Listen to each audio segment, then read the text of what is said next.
Alright, people, midweek report time. So, a lot of news to get into, but we got to talk a little bit about the fights that are happening this weekend because there is some cards on. There's none in the UK. I was nearly sure that Warren had a show on in the York Hall this week, and I'm nearly sure on BoxRec they originally had it penciled in for this week. The show I'm thinking of, it had Carol Atoma amongst others on it, is now happening on the 7th of October. I was nearly sure. Now, forgive my ignorance. Maybe I was seeing things a couple of weeks ago. Maybe it was always that day. But I was nearly sure it was this week. That's why in Review of the Week I was saying I think there's a Warren card on this week because I'm pretty sure I've seen it. Anyway, that's not happening this week. It's happening on the 7th of October. But we have a fight on tomorrow as well as the DAZN card with Golden Boy on over in the States. Now, Luis Alberto Lopez is defending his IBF World Featherweight title. He's being active. He won that title around about Christmas time last year. Yeah, the 10th of December against Warrington. He made a defence. I think, correct me if I'm wrong, was Conlon mandatory? I think he might have been. Mandatory. I'm not sure. You can correct me on that if I'm wrong. I know he defended against Conlon in Belfast, wiped him out in 5 rounds, and now he's fighting Yoka Gonzalez. Gonzalez missed weight, by the way. Now, he only missed weight, no excuse, by the way, you shouldn't be missing weight, but he only missed weight by 0.4 of a pound, not even half a pound. So I would imagine by the time this goes up, he will have returned to the scales and made that weight. So essentially, the fight is good to go as a title fight. Lopez, I enjoy watching him. Gonzalez is normally durable. He's normally very durable. He's been in there with Dog Bay, Shakur Stevenson. They've not been able to really put a dent in him. Who else has he been there? Navarrete. I mean, if you're going the distance with Navarrete, your chin's probably pretty good because Navarrete is a big, heavy-handed fighter. He throws a lot of punches. If he's not putting you down and putting you out, you're probably doing okay. You're probably all right in the chin department. So I would imagine this is a long fight for Luis Alberto Lopez. I enjoy watching Luis Alberto Lopez. I think he's very fun to watch. So definitely we'll be keeping an eye on that one. Dander Zayas is on the undercard, as is Jermaine Ortiz against the guy called Antonio Moran. Now, I think in Mexico it is Moran, where in Ireland they pronounce it Moore, and I know people were getting that confused when Dylan Moran fought Marku a couple of weeks back. So that's the top ranked card in a nutshell. I like the top ranked prospects. I like Xander Zayas. I think he's a very interesting watch, a very interesting show for the future. 21 years old, but he turned pro a couple of years, 2019, so he's been pro a while. He turned pro when he was quite young, but he's been doing well. He's making some strides, so I'll be keeping an eye on that. It's a Friday fight night. I'm reasonably happy with that now, so yeah, it'd be interesting to see. I doubt, as I said, if you're looking to bet, I would be putting money on an Alberto Lopez 12 round unanimous decision win. Bob Arum was talking about the possibility of making him versus Robeisy Ramirez in a unification, which I'd love to see. I think that would be a great clash of styles. I really like Robeisy Ramirez. He's had such a rocky start to his pro career, lost his pro debut, avenged that loss. But since he it's weird, like, he just seemed lost in the pro game at the start, but he's adjusted to it, he's acclimatized, and I think he is tremendously talented. I mean, if he was to go in there with either Wood or Lara, Lara or Warrington, I think he beats them all. I really do. I think he absolutely goes through the three of them. I think he does. He really does. He's very good as Robeisy Ramirez. So I'd be favouring him over Luis Alberto Lopez, but it'd be a great fight if it gets made. In terms of certain other fights that are getting made, so Eddie Hearn announced the return of the Monaco shows. There was rumours about that. So Joe Cordina is going to defend his title against Edward Vasquez November 4th in Monte Carlo. Now, the card is real. It's meh. It's just meh. It's just kind of there. Those Monte Carlo cards in the past, I'll be frank, I didn't like them. Right, I get the concept of it, the glamour of Monaco. I think they have it in a casino, and I'd say the tickets must cost an absolute fortune. And I understand the concept of it, the glitz, the glamour of Monte Carlo, Monaco, and all that. But I just found them so dead, so void of any atmosphere. I just didn't like them. I didn't like them. I really didn't. And some of the cards that he was putting on back then, they were decent cards.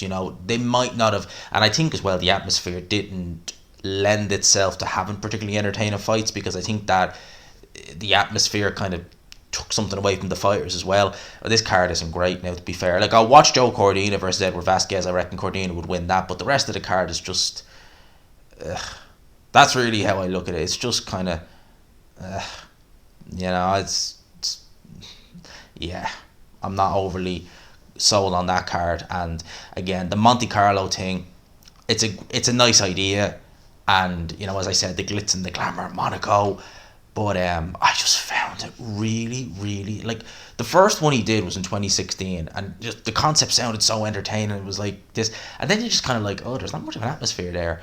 And it proceeded. And I think that's one of the reasons why Derek Chisora versus Ajay Kabayel was such a crap fight back in 2017. Obviously, that was where that fight took place. And I think Chisora is someone who feeds from the crowd. And I know in that fight, he really was a real lackluster performance from Chisora. Many people thought he was finished at that point, and that was, what, 6 years ago? Yeah, nearly 6 years ago. It will be 6 years by the time that fight rolls around. And I reckon it was just the atmosphere in there. It's just so dead and just like, oh my God, no. I didn't like the atmosphere in the Monte Carlo shows. Now, I have to say, it just seemed just a dead atmosphere. I didn't like them. But they're back, and they're back in November the 4th. Look, it could prove me wrong, could be a cracking show, could be a cracking card, the atmosphere could be amazing, but I doubt it. That's just my 2 cents on that one. In terms of sticking with Eddie Hearn and Matchroom, obviously he's been talking. The main talking point this week has been basically Anthony Joshua, Deontay Wilder, what's happening there. Joshua and Wilder, there's rumours that each of them are going to have an interim fight, culminating in a fight April or March next year. Look, if they have that fight signed and sealed, penciled in for next year, regardless where in the world it could be, whether it's in Saudi Arabia, whether it's in England, whether it's in America, if it's penciled in for that time and both guys are confirmed, yes, we will have an interim fight each, but then we are going at it guaranteed next, then fine, right? Have the interim fights. If Wilder's having one in November and Joshua's having one in December, fine. It will be interesting to see who they're having them against. Wilder, who would he take at this stage? Because you're kind of looking and thinking, right, well, you're going to want to mimic Anthony Joshua. Jermaine Franklin, nothing like Joshua in terms of dimensions. It might be nice to stop him, but like, he's 6'2" at a push. Joshua's 6, more closer to your height, different build, everything. Gerald Washington, although Wilder has already beaten him, it might probably be the best bet would be to just get a Gerald Washington, because you're talking similar-ish dimensions. And he might be Gerald Washington, judging by, well, I know he lost to Chisora, but looking how negative he was at times in there, I was like, you might actually be onto a winner there if you fight him. With regards to Joshua, I done a video yesterday talking about Manuel Char, saying that Joshua isn't ready for him, which I did laugh at, because to imply that anyone isn't ready, I mean, Jesus Christ, Jared Anderson would be, Moses Atelma, Frank, matchmaker, right here. Moses Atelma versus Manuel Char at this point. Atelma would beat him right now. Definitely. I mean, Manuel Char has looked horrendous over the last couple. Well, realistically, the last real, proper, genuine fight he had, competitive fight that you kind of talk, how could it go, was Ustinov 6 years ago. He's done virtually nothing. He fought Christopher Lovejoy, for God's sakes. Jesus. So, and he didn't look particularly quick against Lovejoy. I mean, that guy is slow. I mean, there's slow, and then there's Christopher Lovejoy. Jesus Christ. That guy, you could say to him, walk one end of the ring, you'd have aged about 5 years by the time he gets there. So, Manuel Char is there for the taking. And I know you could be saying that that's a bit of a step down from Hellenius. But, like, you step him up. Like, I know Eddie Hearn's been talking about Hrgović's and people like that, that could be a real... I know some people would say, gee, AJ beats Helenia or Hrgović easy and this. It's like, well, if Hrgović turns up, which he might, it's a tough fight. It's a real tough fight. Hrgović takes a good shot. He hits very hard. He's a lot fresher than Hellenius. And Hellenius was able to land on Joshua. That could go pear-shaped with the way, from what I've seen over the last few fights from Joshua. Could go pear-shaped fairly quick, so Eddie Hearn's going to want to be careful there. It's going to be interesting to see if they do have interim fights again, who they will be against. Now, Chris Eubank Jr. has been having his say on Conor Benn, and he's also been having his say on Canelo Alvarez. But Chris Eubank Jr. was interviewed by Sky Sports. Obviously, the Conor Benn fight is a fight that's being talked about now, given the fact that he beat Liam Smith. There is genuine beef there. They meant to fight last October. We all know what happened. Conor Benn failing the drugs tests. Well, Chris Eubank Jr. on Sky Sports says he lost his privileges when he failed those drug tests. I'm the A side. It will happen. I can't tell you when. He still has issues to smooth out, and I have options. The fight doesn't need to be rushed. Benn isn't going anywhere. All right, and Conor Benn has made some demands of his own, basically saying that the only demand he has is they fight in an 18-foot ring. It's a smaller ring than average, so it would mean that, you know, if Chris Eubank Jr. was to box and move, which is something he did against Liam Smith, it would be a little bit more difficult in a smaller ring. You know, I think Conor Benn, given the fact of what happened last time around, I don't really think he's in a position to be making any demands, truth be told. And I think going into this fight, Eubank Jr. will definitely be the A side going in. He definitely will. In terms of, he's the one, like, Conor Benn, Conor Benn said he's not going to make demands other than that. And I don't think he has a leg to stand on when it comes to making demands. Certainly no catchweight rehydrations or anything like that. I mean, that's just gone. That's not going to happen. And Conor Benn, I think, has even acknowledged the fact that, like, yeah, that's not going to happen if we fight. It'll be at the full 160. So we don't know what's going to happen there. If you were to put a gun to my head and say, who do I think Eubank Jr. will fight next? As much as I I can't emphasize enough how much I don't want to see this fight. But I'm seriously thinking he's going to fight Kell Brook next. I really don't want to see that fight. Because Kell Brook, you know, had that moment against Khan. He wanted that, right? Khan was shot to pieces. Kell Brook, you know, God knows how good Kell Brook is still now, even on that night nearly 2 years ago now. 2 years later, he's not going to be any better. We know some of the things he's been doing outside of the ring. It's interesting, though, the fact that Kell Brook was known as a fighter who blew up when he wasn't fighting. So if he fought in September and he wouldn't fight till March, he'd come into camp out of shape, etc.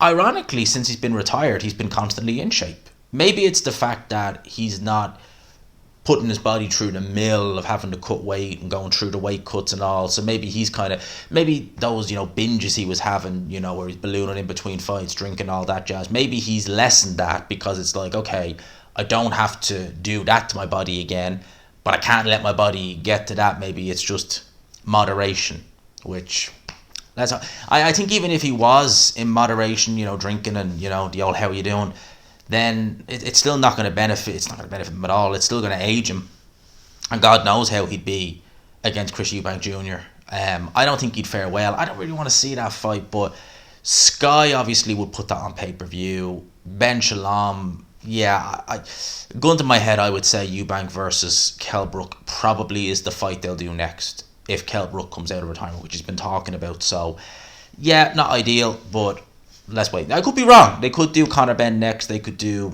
Triple G next, and I probably would still favour Triple G over Eubank even at this stage. I probably would. The only thing is, though, Triple G is a guy who makes a lot of money per fight, a lot of money, and I don't think Serwell and Sky would even have the not that they wouldn't have the money, but I don't think that they would recoup the money they'd be paying Triple G for that fight. I don't think it would. I think financially for the broadcaster, the promoter, it just wouldn't make sense. In terms of, you know, make it. Now, obviously, you could take a risk, and I'm going a bit off on a tangent here, but you could take a risk and say, well, if he beats him, he's not beating that Triple G, but he's still beating Triple G. The only other guy to do is Canelo. So you could use that as a selling point. And there was other news. Ryan Garcia versus Pedro Campa is reportedly possible for November or December. It's claimed Campa is the leading contender, but there's also others in the running. Oscar and Garcia are working together on the fight despite a fractured relationship. Well, that's an understatement right there. I've heard rumours as well that they're trying to do O'Hara Davis because apparently Rolly Romero is injured now at the minute. They're looking to make him champion in recess and potentially have Ryan and O'Hara Davis fight for the vacant title. I'd be a bit aggrieved and I know O'Hara Davis is signed with Golden Boy now, but I'd be kind of like, if I was O'Hara Davis, I'd be like, damn, because Rolly is just garbage, and you are gonna, if Adam Azim fought Rolly Romero next, I'd be picking Adam Azim. That's how bad Rolly is. He's terrible. If I was O'Hara Davis, I'd be like, that is literally my best chance to ever win. I will never have a better chance to win a world title other than now. Being mandatory for Rolly, I will never, ever, ever, ever have a better chance to win a world title than now. If I fight Ryan, obviously O'Hara would have the confidence, but I wouldn't be picking him over Ryan. Certainly not. But Rolly, definitely. 100%. I would confidently, right this minute, 100% O'Hara Davis beats Rolly Romero. As I said, Adam Azim, I'd pick him over Rolly Romero. Seriously. Rolly Romero is just, when you watch him fight, you're just like, what am I watching? It's like, what the hell is this? That's literally, Ishmael Barroso, who was 40 on paper, probably closer to 60. This guy was outboxing him. Good Lord. Anyway, Eddie Hearn they are working on a return fight for Conor Benn. This coming Saturday the 23rd in Florida on the undercard of Hitchens versus Jose Zepeda. It's a good fight, by the way. They're looking to get Conor Benn on the undercard in Florida. As at this minute in time, no announcement's been made. If he's going to have an opponent on a week's notice, it ain't going to be anybody good. It would literally just be to get Conor Benn out for a run out. He's been out of the ring now for nearly a year and a half, at least. Actually, nearly basically a year and a half, nearly. So they be just looking to get him, have a run out and see how he is. I know he's been in the gym training. I know he still has some issues that they still need to be ironed out. I was listening to an interview with Tony Sims that Boxing News did yesterday, and Sims was saying basically that the British Boxing Board of Control and UKAD are looking to postpone the appeal. Whether that means that they're just going to not go ahead with it, I don't know. We'll have to wait and see what happens there. What else are we looking at? So Keith Thurman. It's interesting. Keith Thurman and Danny Garcia have been, calling and mentioning Terence Bud Crawford. Danny Garcia, I'll explain it here. Terence Crawford said, how my tables have turned around. Danny Garcia, you and Keith Thurman will never, and I mean never, get a shot at a top dog, and that's me. Y'all, something says, didn't want no smoke when I started the fight, member. Now y'all want to fight so bad, go keep fighting each other before. It's interesting, isn't it, that you have Danny Garcia, who I think is meant to be fighting Erislandy Lara at 160 pounds, which that's what Danny Garcia is. Not even 154 pounds. He's not even a big welterweight, much less 160. Whereas Keith Thurman, there was rumours that Keith Thurman was meant to fight Mario Barros. No, he fought Mario Barros. He was meant to fight Yordenis Ugas. Apologies. There was rumours going around that he was going to fight him on either a headline on a PBC show or on a undercard. Obviously, Yordenis Ugas. I think Yordenis Ugas is fighting. Who is he fighting? He's fighting someone. Who is he fighting? God Almighty! It's not Mario Barros, is it? Maybe it is. I don't know. I can't remember. But I know Yordenis Ugas is on Canelo's undercard. At this point, I wouldn't like to see Terence Crawford fight either Thurman or Danny Garcia. I'd rather see him fight Boots Ennis, someone like that. Boots Ennis, younger, fresher, hungry.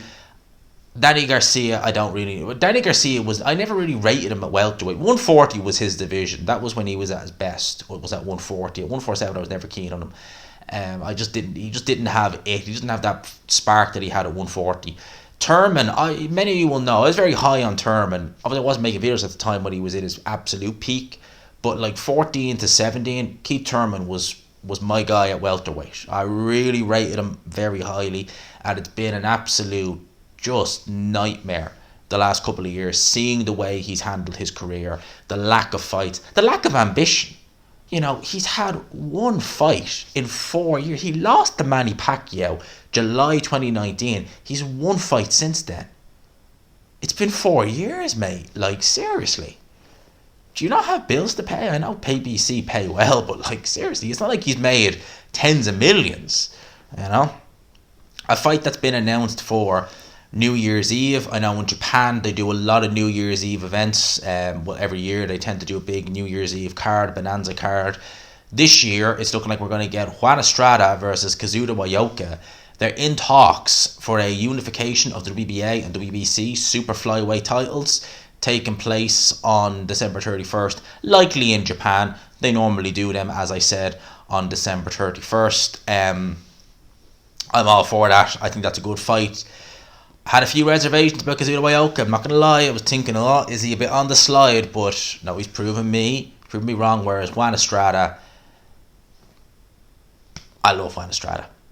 That's why I loved his fights with Chocolatito. It was so hard picking between two of my favourite fighters, Juan Estrada and Chocolatito. But Juan Estrada is... And funny enough, I actually felt that Chocolatito won the second fight. I thought Chocolatito won that fight. I do.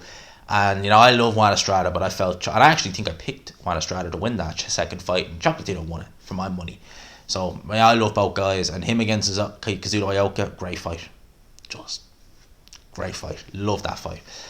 Adam Azim is actually the challenge for the European title, the full EBU title, not one of these WBO European or IBF European, those ones where they say, like, I'm European champion, when it's like, yeah, you're not really, are you? No, he's fighting for the full EBU title at 140 pounds, bypassing British level. Interesting. That's interesting. So he's going to be fighting, I'm not going to pronounce his last name, Frank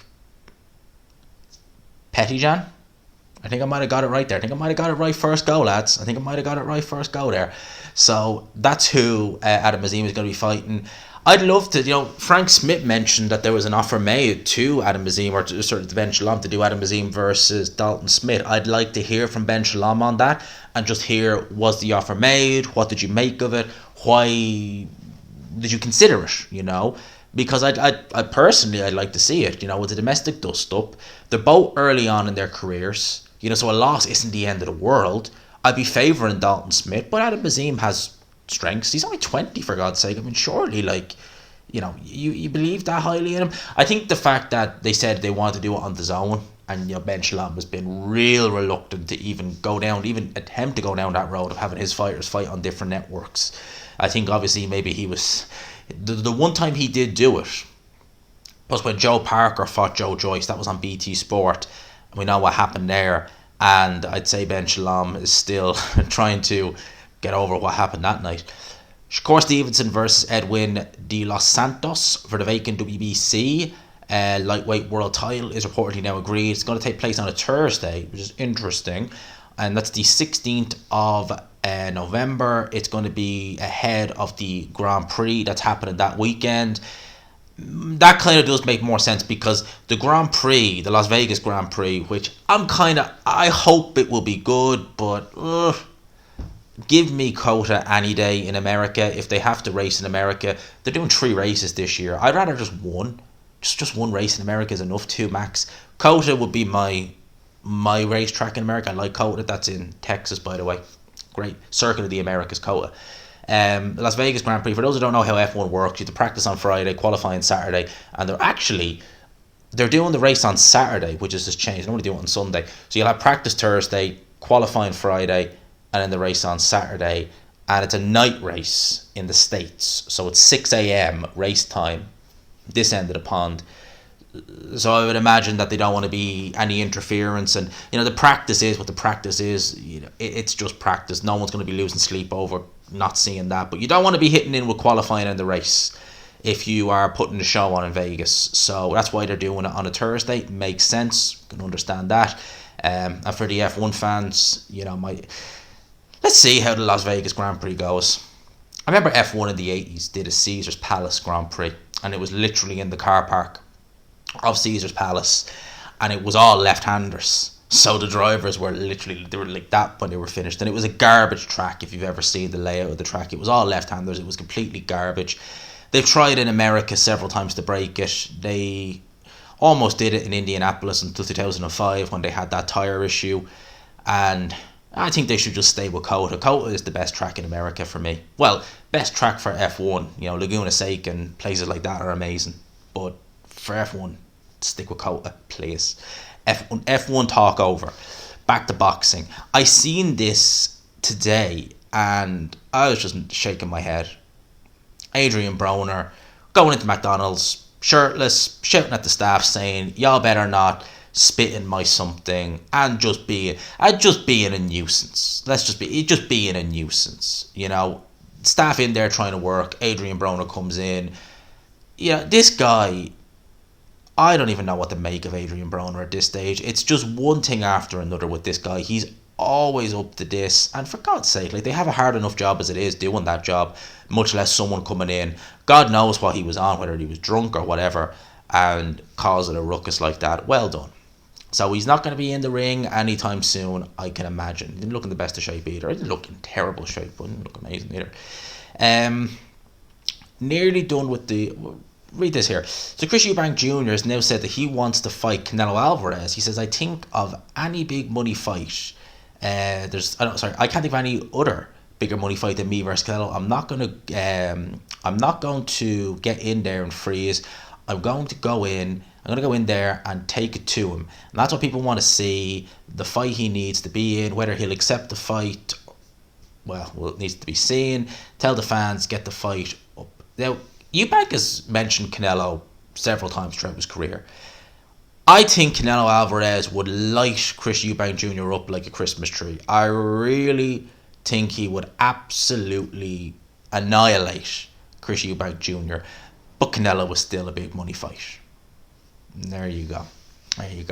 In terms of some of the fights that are being talked about, there's not been an awful lot of cards being announced, but there may very well be. So I'm hearing that Brighton, the south of England, November 10th. That Friday, I think it might be. The rumour mill is that there's going to be a £140 fight. Harlem Eubank versus Lewis Ritson. That'll be broadcasted on Channel 5. Actually, lads, that's not a bad fight. Say what you want to say about it. That's a competitive fight. It's not actually that's not a bad fight at all. That's actually not a bad fight at all. In Brighton, South England, in the winter. It'd be lovely in the summer. I'm sure it wouldn't be too bad in the winter either. Eddie Hearn's revealed that Matchroom are planning a show in Newcastle. They're saying that it will either be in Newcastle or Dimitri Bivol will be headlining elsewhere. But if it is in Newcastle, Pat McCormack is rumoured to be headlining. Who was it? I heard a rumour. He was meant to be fighting someone. Like, someone, not a journeyman, not a cream puff, someone good. And I know the fight, but I can't remember the name. I don't know. Was it Lewis Ritson, actually? It was someone. I can't remember who it was, though. But I remember hearing that. All right. On November the 11th, the rumour mill is that it's a done deal and that Dave Benavidez will face Demetrius Andre. So he finally gets a big fight of sorts. Will be pay-per-view in the US. Don't know how good that'll do on pay-per-view, truth be told, because Benavidez is, he's done pay-per-view with Caleb Plant earlier this year, but Demetrius Andre is not really. He's not a household name. He's made a lot of poor decisions, very questionable decisions throughout his career, and a guy who was chased after Canelo. Well, I suppose think of it like this, right? If he beats the Benavidez, he's in line to fight Canelo, so he gets the fight he could have always wanted. He could have had a much easier route to that fight. John Ryder fought Canelo just gone in May. That could have been Demetrius Andre had he not have swerved the Zach Parker fight. And we all know what happened in the Zach Parker fight with John Ryder. Zach Parker quit after 4 rounds. Like, you've literally gone away from an easy fight. Because I think Demetrius Andre would have beat Zach Parker. Now you're fighting a much harder fight. And, you could have had Canelo with an easier fight. It just I don't know. I'll never understand. Demetrius Andre in his prime, great fighter, would have given a lot of guys fits. Poor decision maker, very poor. And I think that's one of the reasons why he's had stretches of inactivity in his career, because he makes just these bizarre decisions. They really are bizarre. Now, last bit of topic I want to talk about. I might do a separate video on this as well. Tyson Fury versus Alexander Usyk. This is according to Mike Coppinger, are reportedly heating up again as they continue the behind the scenes work. It's claimed there's a lot of optimism that the undisputed world heavyweight title fight could very well happen next year in Saudi Arabia. I hope Mike Coppinger isn't trolling with this. I hope there's validity to this story. I hope the flippin' fight happens. I hope mandatories for Usyk are put on the side. They can get this fight over the line. I hope Tyson Fury, if he has his money fight, which is what it is with Francis Ngannou, if he's serious, if he's absolutely serious, if he wants to say he's the greatest, that even beating Usyk, he's still a lot more that needs to be done, but it will help go a long way. If he wants to make these claims, fight Alexander Usyk. Let's have Undisputed. Let's get it on. I hope to God Coppinger isn't trolling with this and that. The claims he's hearing are legit, because I want to see Undisputed. The people watching this video want to see Undisputed. We all want to see Undisputed. The Fury fanboys will say, well, he doesn't have anything to prove. Yeah, he's loads to prove. Right? He loads to prove. You say you're the greatest heavyweight of all time, prove it. Well, he doesn't need to. Yes, he does. Muhammad Ali called himself the greatest. What did he do? He went out and proved it. Tyson Fury calls himself the greatest. What has he done? He's fought Klitschko nearly a decade ago. He's defended his world title 6 times, 3 against the same guy. And he swerved, spent the whole of 2023 swerving Alexander Usyk, pricing himself out and ducking. And that doesn't constitute the greatest. The greatest will be going in there saying, I'm going to fight all comers. I'm going to fight Alexander Usyk. Then I'm going to take that title. I'm going to defend it against whoever. I'm going to defend it against Martin Bakole, Frank Sanchez, Bakadir Jalilov, etc., etc., etc. You make those claims, I'm going to hold you standard. I'm going to hold you up to them, right? But of course, the Fury fans, for whatever reason, Tyson Fury can say I walked on water, but what Tyson Fury, right? I'm a lover of history, right? And there was a historical figure called Sabbatai Zevi. He lived in the 1600s, right? And this guy, he claimed to be a messiah of some kind, and a lot of the Fury fanboys see him as a messiah.